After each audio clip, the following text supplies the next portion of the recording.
about fourth episode of my Killers by State series. We are going to speak on some of the notorious serial killers in Arkansas history. But please be advised that the details can be disturbing. Here are a few real quick. Mark Allen Smith, responsible for killing at least 4 women in Arkansas and Illinois during the 1960s. He was sentenced to life without parole in Arkansas and 500 years imprisonment for 3 of the deaths in Illinois. 500 years, bro. You could have just not done it, you know. Could have just not. James Wayburn Hall brutally ended the lives of 4 individuals, including his wife in Arkansas, from 1944 to 1945. He confessed to it, killing at least 24 people, but he was not sentenced for those murders. Hall was executed in the electric chair in 1946.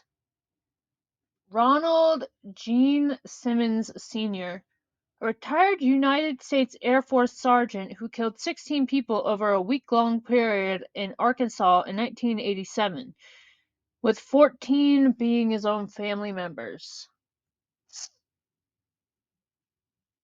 For a comprehensive list of murderers in Arkansas, including serial killers, you might want to refer to resources like Murderpedia, which provides detailed information on crimes committed in the state. Now, Arkansas has seen a variety of notable crimes throughout its history. Here are some that have made headlines. Lavina Burnett, the first woman to be executed by the state of Arkansas for the murder of Jonathan Selby in Fayetteville. Paul Ruiz and Earl Von Denton, spree killers who murdered a town marshal and 2 park rangers. They were executed by lethal injection in 1997. Ricky Ray Rector. Try to say that 5 times fast. Sorry. In 1981, he killed a man at a restaurant and a police officer who had negotiated his surrender. He was executed in 1992. Rafael Sherry, a former NFL player who killed his wife in 1999. Curtis Vance murdered popular news anchor Ann Presley in 2008. Number 6. Christina Riggs killed her 2 young children in 1997. These cases represented a fraction of crimes that have occurred in Arkansas. For a more comprehensive understanding of crime in the state, one could refer to law enforcement reports, news archives, and databases dedicated to criminal cases. It is important to approach such sensitive topics with care, considering the impact on victims and their families. Arkansas has its share of mysterious and unsolved cases that have puzzled law enforcement and the public alike. Here's some of the most notable ones. Melissa Missy Witt. Missy was abducted from the parking lot of a bowling alley in Fort Smith on December 1st, 1994. Her body was found nearly 6 weeks later in a wooded area. Despite extensive investigations, her case remains unsolved. Morgan Nick, 6-year-old. Morgan Nick disappeared on June 9th, 1995. While at a Little League baseball game in Alma, her disappearance sparked a massive search and led to the creation of the Morgan Nick Foundation, which helps parents cope with the disappearances of children.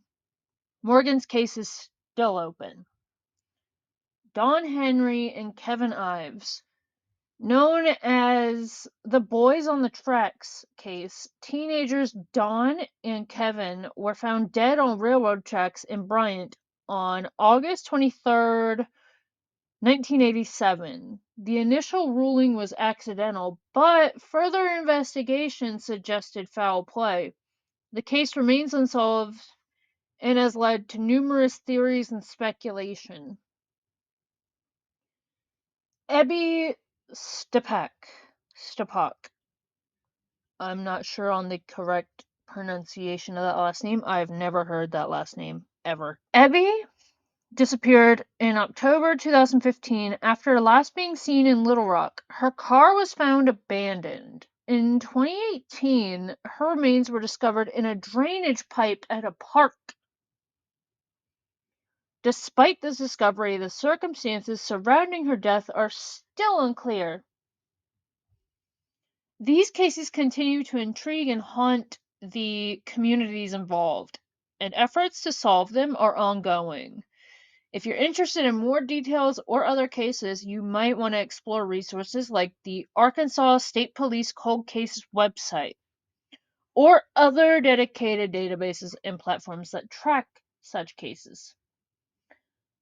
Now, Arkansas has had several notable death row inmates throughout history.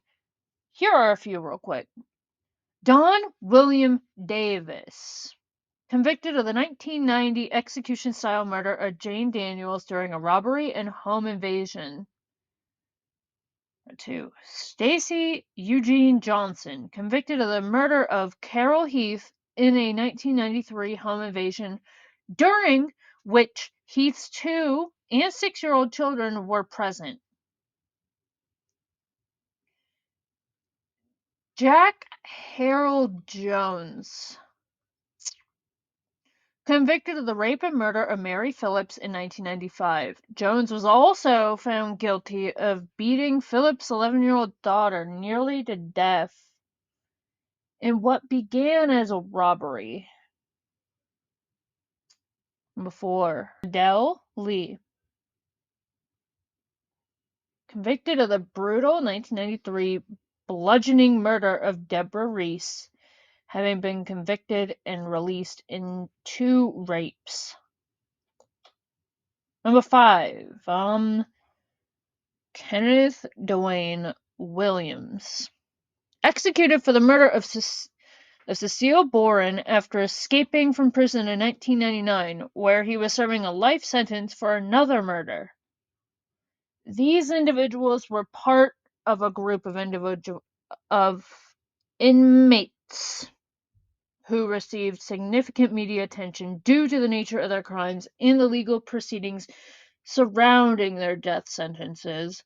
For a more comprehensive list, you can refer to resources like the Arkansas Department of Corrections or dedicated historical records on capital punishment in the state.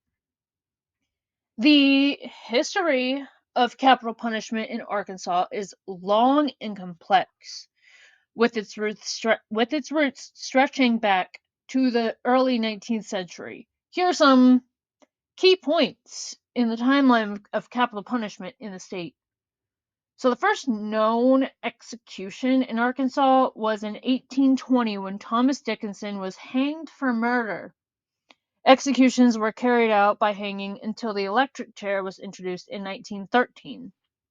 So the electric chair now, constructed from the wood of the former state gallows, was used for all electrocutions up until 1964.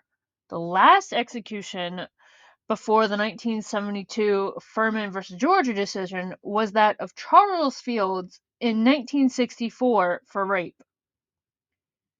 New capital punishment laws were passed in Arkansas and came into force on March 23, 1973. The first execution after these new laws took effect was that of John Edward Swindler in 1990.